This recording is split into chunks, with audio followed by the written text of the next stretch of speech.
Good afternoon, America and the rest of the world. Xander J. Hobson here, stand-up comedian and entertainer, director and producer of boxing documentaries, and internet troll. To those who need internet trolling, this is another episode of the Devil's Advocate, brought to you by the Brilliant Artists Movement. Folks, I'm trying to grow this platform, so please subscribe, like, share. Leave a comment in the comments section because I always enjoy reading your comments and exchanging opinions and points of views with you all. You make my day. Hopefully, if you leave a comment, you say something nice, but you say something nasty. But just know, if you get too cute in my comment section, I'm going to deal sternly with you. I'm the troll's troll, and trolling me, I'm just not going for it. So anyway, right?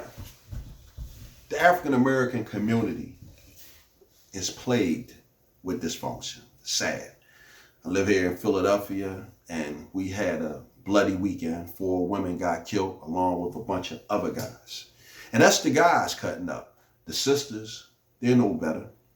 They're going out here buying phony hair, phony eyelashes, phony fingernails. Hell, nowadays, women are getting phony asses and phony titties.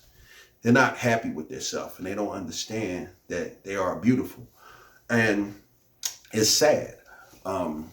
Years ago, my uncle said that black people are like a basketball. Everybody gets a shot. Black people are like doorknobs. Everyone gets a turn. Blacks are the prostitutes of North America. And that horrified me to hear my uncle think like that of his own people. But if you live long enough, you'll see some things that make you change your mind. The most recent thing that has come to my attention, I've learned that black men and women were participating in porno movies with white guys. And in these porno movies, the white guys was banging the guys and the girls. One production is called Ghetto Gaggers. And again, the white men are in there screwing the black women. And the other production is called Thug Hunters. And the white men are in there screwing the black guys. And the irony behind both of these pictures is no matter how you look at it, the white guys are on top. And I find it to be embarrassing. It's one thing for a black man and a white man to be in a consensual relationship with one another, as well as a white man and a black woman. But when the premise of these productions are that the white man is like the slave master or the Klansman, and he's raping and violating the black man and the black woman, that's just a tough pill to swallow. And for a person to be at such a low state financially that they don't have no more respect for themselves or for their own race to participate in such a demeaning and humiliating and bigoted production, it's sad. It's one of those things. I can't even be upset about a young man or a young woman who would stoop so low for money. Again, you hear me get on these airwaves often enough and talk about people who might have sold their soul. And a lot of times it doesn't evolve around something demonic. A lot of times it evolves around the fact that a person is broke. And you have to be a broke motherfucker to stoop so low that you would participate in a production like Ghetto Gaggers or Thug Hunters. Where's your pride? Where's your dignity? But again, we live in a time now where, black men and women don't have a problem prostituting themselves to the power structure that appears to be LGBTQ. But this isn't a a video about the LGBTQ. This is a video about young black men and black women who have stooped so low that they have agreed to participate in porno movies where the premise is you are a lowly black slave or a lowly black thug who has been humiliated and demeaned by a white man sticking dick to you. It's horrible. I understand that this is done out of desperation.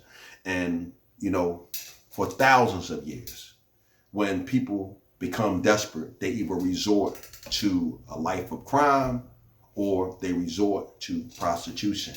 You pick up that gun or that sword or that bow and arrow and you get your ass to work. Or if you're not of a violent nature, you get your ass down on your knees and start sucking some dick, male or female. I had heard about this a while back and I've been meaning to do a video on it. But today I heard my brother Red Supreme on these YouTube airways chiding Cynthia G, Tanya TKO, and all the other black female content creators for not getting after black women or speaking out against ghetto gaggers. And Red Supreme touched on some good points, because I wonder why Tanya TKO and Cynthia G and all the others aren't speaking out against these young women who have subjected themselves to ghetto gaggers. But guess what?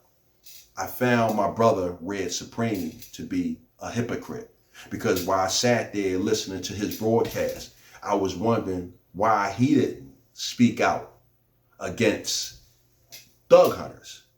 See, it's easy to throw stones at someone else, but if you're going to get on these airwaves and complain about ghetto gaggers, you should have enough integrity, Red Supreme, to get on these YouTube airways and raise that same hell about thug hunters.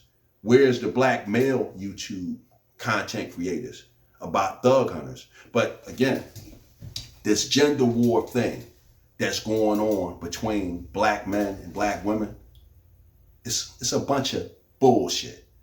My good brother and fellow Philadelphian, Sabir Bey, he said, niggas have turned the internet into a battleground. And he's absolutely right. But I don't want to get off topic. The topic here is young men and women who are so desperate that they are participating in pornography productions where they are humiliated by white men. Now, growing up in Philadelphia, I knew guys who prostituted themselves to gay men.